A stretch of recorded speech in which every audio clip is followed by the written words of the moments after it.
Allah SWT berfirman, "Inna iddatash syuhur 'indallahi 12 syahran fi kitabillah, wa ma khalaqas samawati wal ard minha arba'atun hurum." Sungguhnya ada 12 bulan dalam hitungan Allah, dan di antaranya adalah 4 bulan yang mulia. Dan di antara 4 bulan yang mulia itu adalah bulan Muharram. Bismillahirrahmanirrahim. Alhamdulillah rabbil alamin, wassalatu wassalamu ala asyrafil anbiya wal mursalin sayyidina Muhammad wa ala alihi wa sahbihi ajma'in, wa ba'd. Biyassir wa la tu'assir rabbi tamim bi khair. Alhamdulillah kita berjumpa lagi dalam kajian yang dalam kesempatan kali ini kita akan membahas tentang beberapa hal penting yang terjadi di bulan Muharram. Hadirin sekalian, bulan Muharram adalah bulan yang sangat mulia karena dia adalah satu dari 4 bulan-bulan haram, bulan-bulan yang dimuliakan, bulan-bulan yang diharamkan untuk berperang di dalamnya. Sebagaimana itu tertera di dalam ayat di surat At-Taubah ayat ke-36, Allah SWT berfirman, "Inna iddatash syuhur 'indallahi 12 syahran fi kitabillah, wa ma khalaqas samawati wal ard minha arba'atun hurum." Sungguhnya ada 12 bulan dalam hitungan Allah, dan di antaranya adalah 4 bulan yang mulia. Dan di antara 4 bulan yang mulia itu adalah bulan Muharram.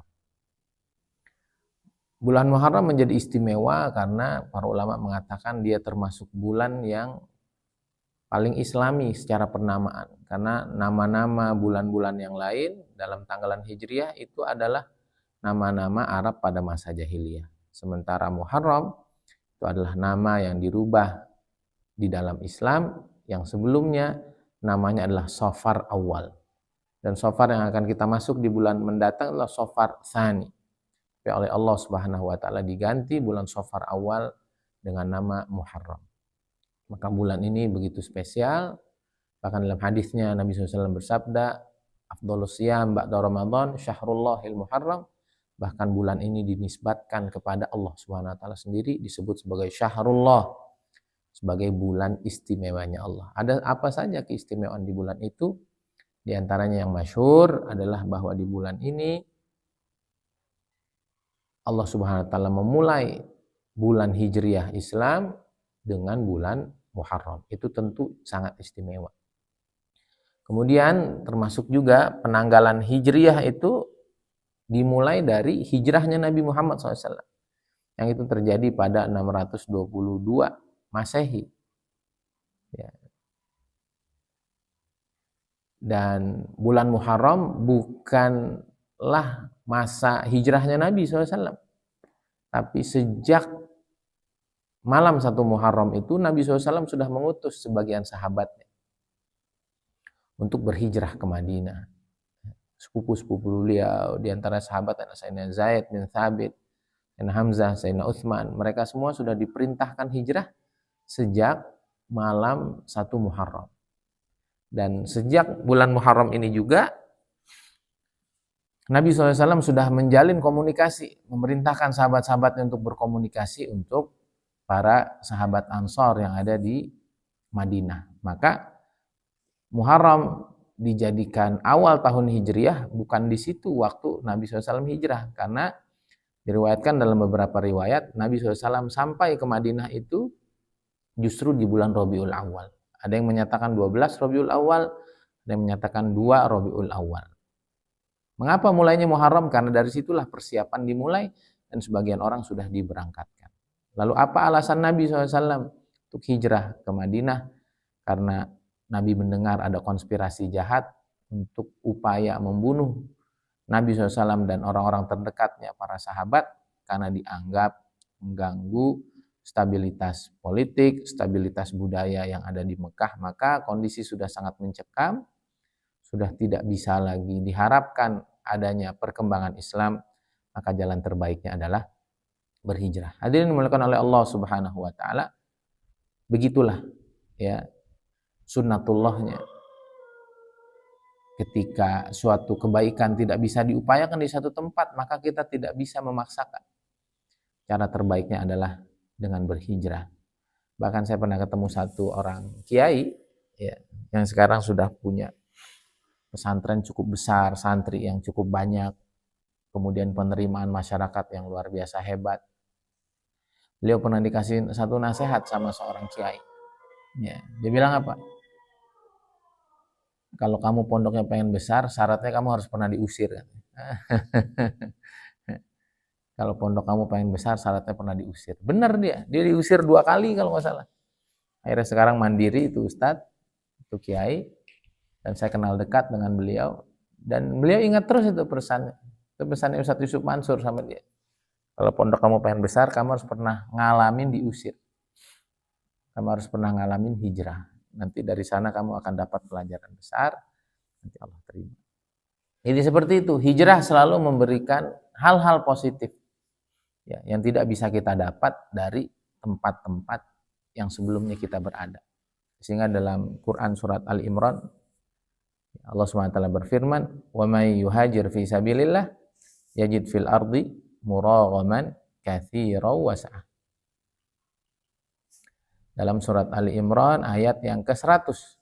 Siapa yang berhijrah di jalan Allah demi mencari keridhaan Allah, demi menegakkan kalimat Allah, demi leluasa untuk menjalankan syariat Allah secara lebih maksimal, maka Allah menjamin yajid fil ardi, dia akan dapatkan di dunia ini muraghaman, tempat hijrah katsira yang banyak, ya. Dulu kita merasa tempat tuh hanya sana sini, enggak. Setelah kita berniat untuk hijrah, untuk membangun sesuatu yang lebih baik, ternyata bumi Allah masih luas, tempat hijrah masih luas, tawaran-tawaran begitu banyak. Dan saya baca dalam tafsirnya, tafsir Syekh Abdurrahman As-Sa'di, beliau menyebutkan muraghaman di sini adalah masalih ad-diniyah, kebaikan-kebaikan agama yang sangat luas, yang sangat banyak.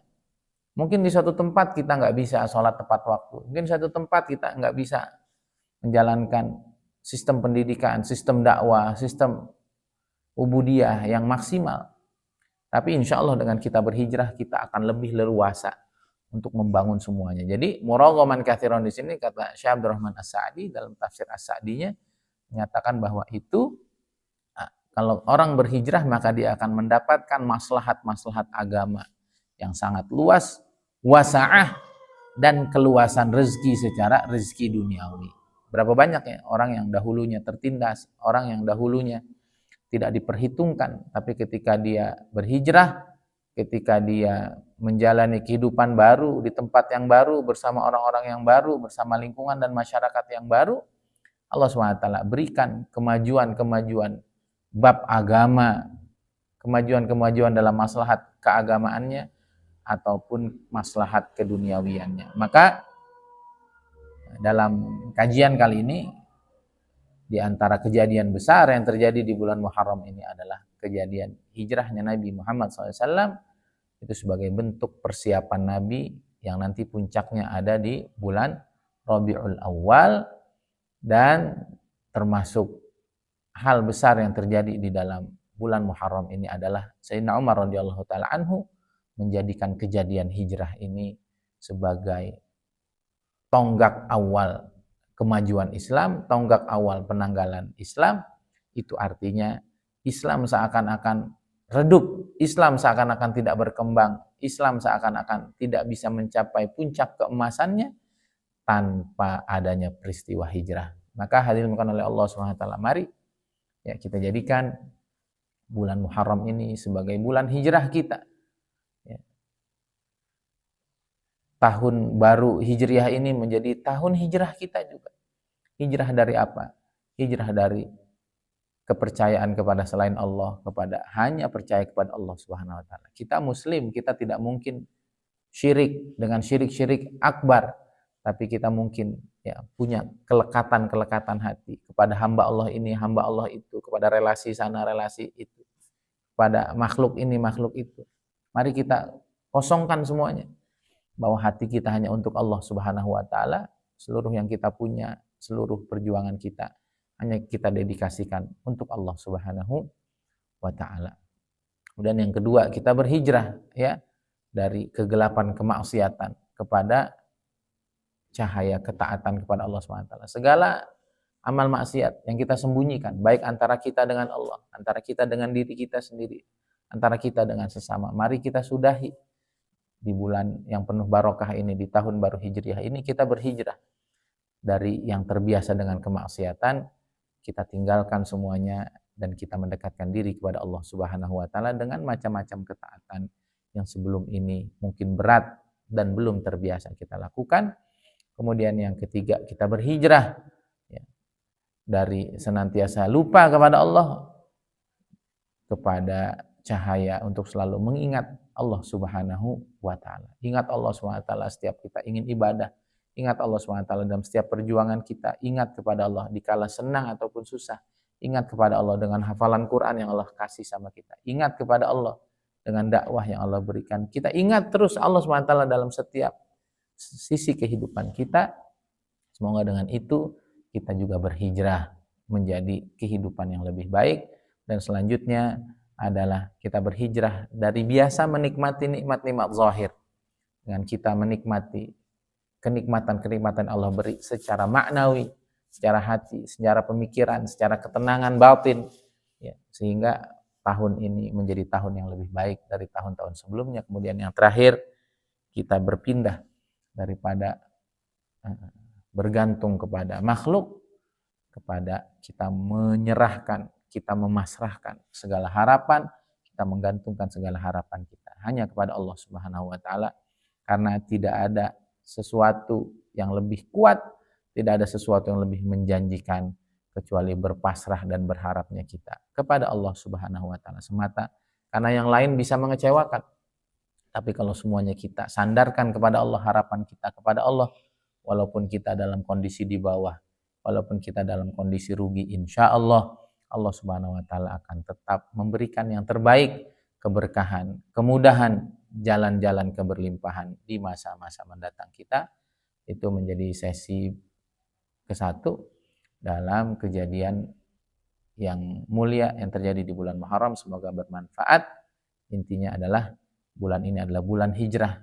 Mari hijrah dari sesuatu yang tidak baik kepada yang baik, dari sesuatu yang sudah baik menjadi sesuatu yang lebih baik dan lebih sempurna lagi. Semoga Allah SWT tolong kita, karena dengan itulah nanti kehidupan kita akan lebih baik, sebagaimana Islam yang hampir pudar tanpa adanya hijrah. Subhanakallahumma hamdika asyhadu an la ilaha illa anta astaghfiruka wa atubu ilaik. Assalamualaikum warahmatullahi wabarakatuh.